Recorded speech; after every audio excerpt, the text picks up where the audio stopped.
Vedic ജ്യോതിഷം 90% 80% പ്രശ്നങ്ങളും അവരവരുടെ ഉള്ളിലാണുള്ളത്. അപ്പോൾ ഈ ഹോപ്പ് ജനറേഷൻ കൊടുക്കുന്ന ജ്യോതിഷൻ്റെ അടുത്ത് എപ്പോഴും ആൾക്കാർക്ക് വരാൻ എപ്പോഴും ഇൻട്രസ്റ്റ് ആയിരിക്കും. കാരണം അവരുടെ പകുതി പ്രശ്നങ്ങൾ അദ്ദേഹത്തിനെ കാണുമ്പോൾ തന്നെ മാറും.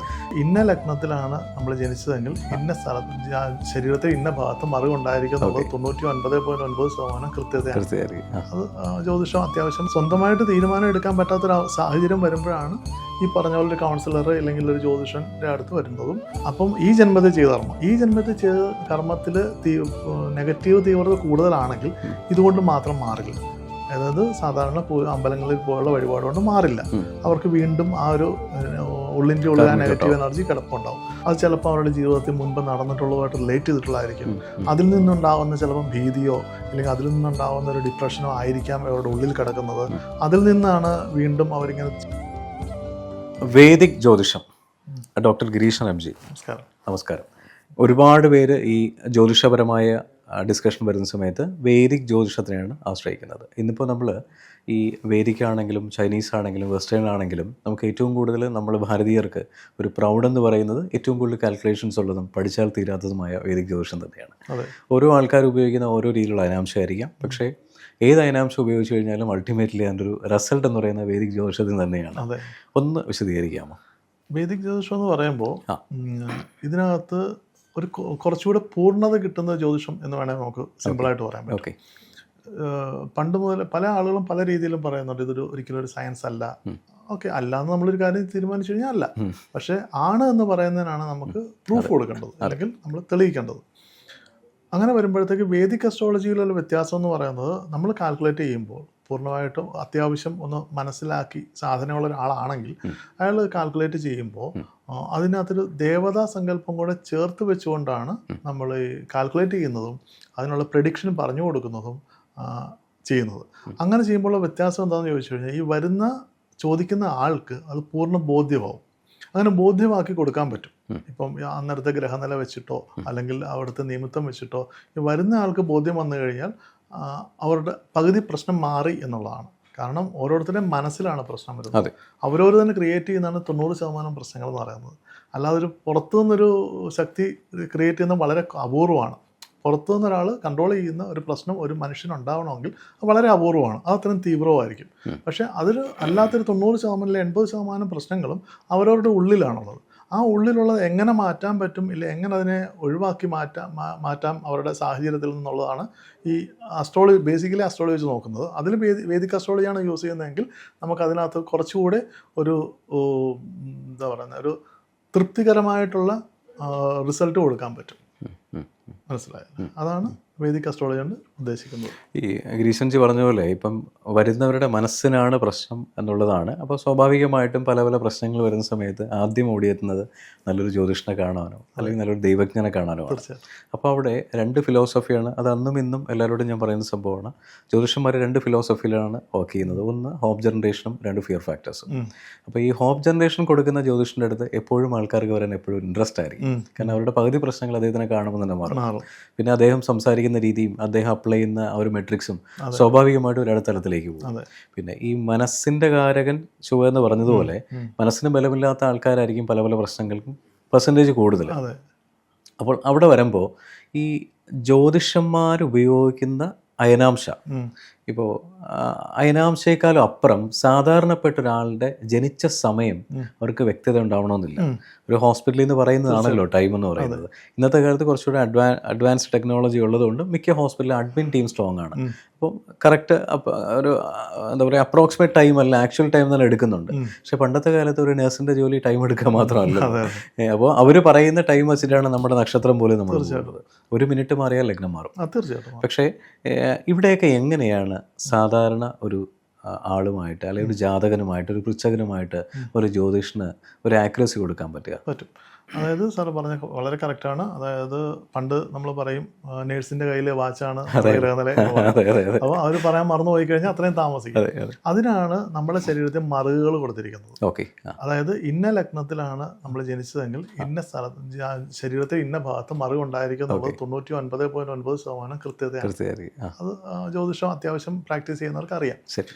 രണ്ട്, ഇതിനകത്ത് ജ്യോതിഷത്തിൽ ചൊവ്വ മനസ്സിൻ്റെ കാരകം എന്നൊക്കെ പറഞ്ഞു. അങ്ങനെയാണെങ്കിൽ തന്നെയും അത് നമ്മളെ സ്വാധീനിക്കുന്നതാണ്. എങ്ങനെ സ്വാധീനിക്കാൻ പറ്റും? ഇപ്പം എനിക്കും പ്രദീപ് സാറിനും നമ്മൾ രണ്ടുപേരും കൂടെ വെളിയിൽ നിൽക്കുന്നു.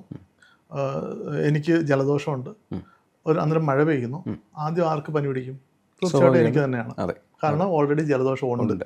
അങ്ങനെയാണ് ഒരു മനുഷ്യ ജീവിതത്തിൽ പ്രശ്നങ്ങൾ കൂടുതലായിട്ട് വരുന്നത്. അതായത് ഓൾറെഡി വീക്കായിരിക്കും മൈൻഡ്. ആ വീക്കായിരിക്കുന്ന മൈൻഡിലേക്ക് മറ്റുള്ള എന്തെങ്കിലും പ്രശ്നങ്ങൾ വരുമ്പോൾ ആ പ്രശ്നത്തിന് കാരണം എന്താണെന്ന് അറിയാതിരിക്കുമ്പോൾ അവർക്കറിയാതിരിക്കുമ്പോഴാണ് ജ്യോത്സ്യൻ്റെ അടുത്തോട്ട് ഓടി വരുന്നത്.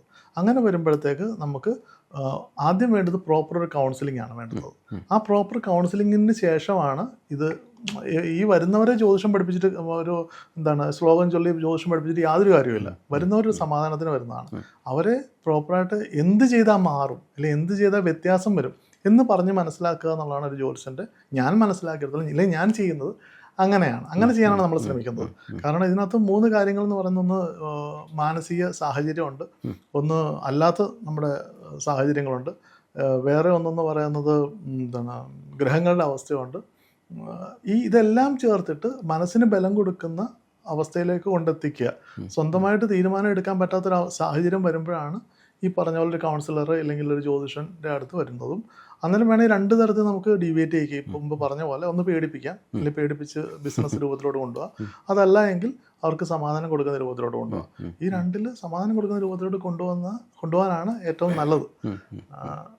മനസ്സിലായി. ഇപ്പോൾ ഗിരീശൻജി പറഞ്ഞതുപോലെ ഇപ്പോൾ സാധാരണപ്പെട്ട ഒരാൾ വരുന്ന സമയത്ത് അപ്പം നമ്മൾ അവരെ എങ്ങനെ ട്രീറ്റ് ചെയ്യുന്ന പോലെ ഇരിക്കും അവരുടെ ജീവിതത്തിൻ്റെ പ്രതീക്ഷകൾ വർദ്ധിക്കുന്നത്. അപ്പോൾ സാധാരണ ഒരു ജ്യോതിഷൻ മാത്രമായിരിക്കും പഠിച്ചിരിക്കുന്നത്. ഇപ്പോൾ താങ്കളുടെ ഒരു USP എന്ന് പറഞ്ഞു കഴിഞ്ഞാൽ ഞാൻ മനസ്സിലാക്കി, താങ്കളൊരു സയൻറ്റിസ്റ്റാണ്, പിന്നെ ഒരു വേദാന്തം ബാക്ക്ഗ്രൗണ്ട് ഉള്ള ഒരാളാണ്, അതിന് പുറമെ ഈ താന്ത്രികപരമായിട്ടുള്ള കാര്യങ്ങൾക്ക് മുൻഗണന കൊടുക്കുന്ന ഒരാളാണ്. അപ്പോൾ ഒരു ജ്യോതിഷന് ഒരു ഭാഗത്തു കൂടെ അല്ലാതെ പല ഭാഗങ്ങളിൽ കൂടെ സഞ്ചരിച്ച് ഒരാളെ കൊണ്ടുപോകാൻ കഴിയും. അപ്പോൾ ഇവിടെ ഇപ്പം ജാതകം നോക്കുന്ന സമയത്ത് ഗ്രഹത്തിൻ്റെ ബലം കുറവാണെന്നുണ്ടെങ്കിൽ ദശ ഏതാണെന്ന് നോക്കിയിട്ട് ദശയ്ക്കുള്ള പരിഹാരം കൊടുക്കുന്നു. പക്ഷേ എന്നിട്ട് ഇവരുടെ പ്രശ്നങ്ങൾ മാറുന്നില്ല എന്നുണ്ടെങ്കിൽ ഒരു താന്ത്രികപരമായിട്ട് നമുക്ക് ഇവരെ എങ്ങനെ സഹായിക്കാൻ പറ്റും? താന്ത്രികപരമായിട്ടെന്നുള്ള രീതിയിലല്ല അതിന് ക്വസ്റ്റ്യൻ വരുന്നത്. അതിനകത്ത് താന്ത്രികം എന്ന് പറയുമ്പോഴത്തേക്ക് ഒരു ദേവസ്ഥാനം ആവശ്യമുള്ള സ്ഥലത്ത് നമ്മൾ യോഗ്യനാണെങ്കിൽ, നമുക്ക് യോഗ്യത ഉണ്ടെങ്കിൽ ആ ദേവസ്ഥാനം പ്രോപ്പറായിട്ട് ചെയ്തു കൊടുക്കുക, നമ്മളുടെ ജീവൻ്റെ അംശവും കൂടെ ചേർത്തുകൊണ്ട് എന്നുള്ളതാണ് താന്ത്രികം എന്നുകൊണ്ട് അവിടെ ഉദ്ദേശിക്കുന്നത്. പിന്നെ സാർ പറഞ്ഞതിൻ്റെ ആൻസർ എന്ന് പറയുന്നത്, ഈ വന്നിരിക്കുന്ന ആളിൻ്റെ ഈ ദശാകാലത്തിലെ പരിഹാരം ചെയ്തിട്ട് മാറിയില്ല എങ്കിൽ അതിനെന്തെങ്കിലും ഒരു കാരണം കാണും. ആ കാരണം നമ്മൾ ഈ വേദിക് അസ്ട്രോളജി വെച്ചിട്ട് കണ്ടുപിടിക്കും. അത് കണ്ടുപിടിക്കുക എന്ന് പറഞ്ഞാൽ ഗ്രഹങ്ങളുടെ അവസ്ഥ കൊണ്ട് മാത്രം അല്ല. അതിന് അവിടെ പല കാരണങ്ങളുണ്ട്. നിമിത്തം ഉണ്ടാവാം, ഇല്ലെങ്കിൽ അവരിൽ നിന്ന് തന്നെ നമ്മൾ രാശി വെക്കുമ്പോൾ ആ രാശിയുടെ അവസ്ഥ അനുസരിച്ച് നമ്മൾ കുറേ ചോദ്യങ്ങൾ ചോദിക്കും. അത് ചിലപ്പോൾ അവരുടെ ജീവിതത്തിൽ മുൻപ് നടന്നിട്ടുള്ളതുമായിട്ട് റിലേറ്റ് ചെയ്തിട്ടുള്ളതായിരിക്കും. അതിൽ നിന്നുണ്ടാവുന്ന ചിലപ്പം ഭീതിയോ ഇല്ലെങ്കിൽ അതിൽ നിന്നുണ്ടാവുന്ന ഒരു ഡിപ്രഷനോ ആയിരിക്കാം അവരുടെ ഉള്ളിൽ കിടക്കുന്നത്. അതിൽ നിന്നാണ് വീണ്ടും അവരിങ്ങനെ ചിന്തിച്ച് കൊണ്ടുവന്ന് ഒരു കോംപ്ലിക്കേറ്റഡ് ആക്കി വെച്ചിരിക്കുന്നത്. അതുകൊണ്ടായിരിക്കും അവർക്കൊരു പുതിയ കാര്യത്തിലേക്ക് ഇറങ്ങാൻ പറ്റാത്തത്. അപ്പോൾ അങ്ങനെ വരുമ്പോഴത്തേക്ക് അവിടെ റിവേഴ്സ് എഞ്ചിനീയറിംഗ് എന്ന് പറയുന്നത് സയൻറ്റിഫിക്കലി പറഞ്ഞു കഴിഞ്ഞാൽ നമ്മൾ ബാക്കിൽ നിന്ന് എന്താണ് റൂട്ട് കോസ് അത് കണ്ടുപിടിച്ച് ബാക്കിലോട്ട് കൊണ്ടുവന്ന് ഇവരുടെ ഒരു മാനസികാവസ്ഥയെ പൂർണ്ണമായിട്ട് എത്തിക്കുക എന്നുള്ളതാണ്. അങ്ങനെ അത് തന്നെയാണ് താന്ത്രികം സാർ ഉദ്ദേശിച്ചത്. പക്ഷേ പ്യുവർ താന്ത്രികം എന്ന് പറഞ്ഞാൽ മുമ്പ് പറഞ്ഞ ആ ഒരു ക്രിയയാണ് താന്ത്രികം എന്ന് പറയുന്നത്. ഇപ്പോൾ ഞാൻ താങ്കളോട് സംസാരിക്കുമ്പോൾ എനിക്ക് മനസ്സിലാകുന്നത് താങ്കളുടെ തികച്ചും ഒരു ഉപാസകനാണ് എന്നുള്ളതാണ്. അപ്പോൾ ഈ ഉപാസകനായ ഒരു ജ്യോതിഷനാണ് എന്നുണ്ടെങ്കിൽ സ്വാഭാവികമായിട്ടും സാധാരണ കൊടുക്കുന്നതിനേക്കാളും വളരെ പെട്ടെന്ന് ഒരു ഡോക്ടറുടെ കഴിവെന്ന് വെച്ചാൽ എങ്ങനെ ഡയഗ്നോസ് ചെയ്യുക എന്നുള്ളതാണ്. അതിനുശേഷമാണല്ലോ സൊല്യൂഷൻസ് വരുന്നത്. അപ്പോൾ അതുപോലെയാണ് ഒരു ദൈവജ്ഞൻ എന്ന് പറയുന്നത്. ഉപാസകനാണെന്നുണ്ടെങ്കിൽ പല രീതിയിൽ ഡയഗ്നോസ് ചെയ്യാൻ പറ്റും. പ്രോപ്പർ ഡയഗ്നോസ്ഡ് ആയി കഴിഞ്ഞാൽ നമ്മൾ കൊടുക്കുന്ന റെമഡിയൽ മെഷേഴ്സ് എന്തായിരിക്കും? സാധാരണ രീതിയിലുള്ള ഈ പൂജയും പരിഹാരങ്ങളുമായിരിക്കുമോ, അതോ വേറെ എന്തെങ്കിലും ആണോ അഡീഷണൽ?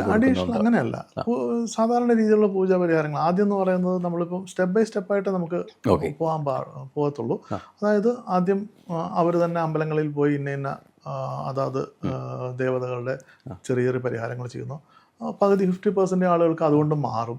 പിന്നെ കുറച്ചുകൂടി ഡീപ്പായിട്ട് ഈ അവരവർ ചെയ്യുന്ന പ്രവൃത്തികളുണ്ടല്ലോ, ഈ വരുന്ന പ്രശ്നത്തിന് വരുന്ന ആൾ അവരുടെ കർമ്മമുണ്ട്, അവർ ചെയ്ത കർമ്മമുണ്ട്. അപ്പം ഈ ജന്മത്തിൽ ചെയ്ത കർമ്മം, ഈ ജന്മത്തിൽ ചെയ്ത കർമ്മത്തിൽ നെഗറ്റീവ് തീവ്രത കൂടുതലാണെങ്കിൽ ഇതുകൊണ്ട് മാത്രം മാറില്ല. അതായത് സാധാരണ അമ്പലങ്ങളിൽ പോലുള്ള വഴിപാട് കൊണ്ട് മാറില്ല. അവർക്ക് വീണ്ടും ആ ഒരു ഉള്ളിൻ്റെ ഉള്ളിൽ ആ നെഗറ്റീവ് എനർജി കിടപ്പുണ്ടാവും. അങ്ങനെ വരുമ്പോഴത്തേക്ക് രണ്ടാമത്തെ പ്രാവശ്യം വരുമ്പോഴത്തേക്ക് നമ്മൾ നോക്കുമ്പോഴോ അല്ലെങ്കിൽ അവരുടെ അവസ്ഥ നോക്കുന്നതിനേക്കാൾ ഉപരി അവർക്ക് തന്നെ പറയാൻ പറ്റും, ഓക്കെ ഇപ്പം ബെറ്റർ അല്ല എന്ന് പറയാൻ പറ്റും. അങ്ങനെ പറയുമ്പോഴത്തേക്ക് വീണ്ടും നമ്മൾ നോക്കുമ്പോഴത്തേക്ക് നമുക്ക് അതിന് അടുത്ത അവർക്ക് വേണ്ടി മാത്രം വേണമെങ്കിൽ ഇന്ന പൂജാവിധികൾ ചെയ്യാൻ പറ്റും. അങ്ങനെ ചെയ്ത് മാറാൻ പറ്റും. വീണ്ടും മാറാത്തൊരവസ്ഥ വരുവാണെങ്കിൽ അവർക്ക് അതിൻ്റെ തീവ്രത കുറച്ച് കൊടുക്കാൻ പറ്റും. നമുക്കൊരിക്കലും ഒന്നും ഇല്ലാതാക്കാൻ പറ്റുന്നില്ല. നമുക്ക് അതിൻ്റെ വഴി കാണിച്ചു കൊടുക്കാനേ പറ്റത്തുള്ളൂ. ഇപ്പം മഴ പെയ്യുമെന്ന് പറഞ്ഞാൽ കുട എടുത്തുകൊണ്ട് പോവാം, അല്ല മഴ ഇല്ലാതാക്കാൻ പറ്റത്തില്ല. നമുക്ക് ആ ഒരു നമ്മുടെ ഒരു ഏരിയ ഒരു മീറ്റർ ചുറ്റളവിൽ മഴ പെയ്യാതെ വലിയ മഴ നനയാതിരിക്കുക എങ്കിലും കുറച്ചൊക്കെ കൊള്ളും എന്നുള്ളൊരു അവസ്ഥയിലേക്ക് കൊണ്ടെത്തിക്കാൻ പറ്റുക എന്നുള്ളതാണ്. അല്ലാതെ ഒരിക്കലും ഒരു സൂപ്പർ നാച്ചുറൽ പവർ ഒന്നും ഇതിനകത്ത് വരില്ല. ഓക്കെ.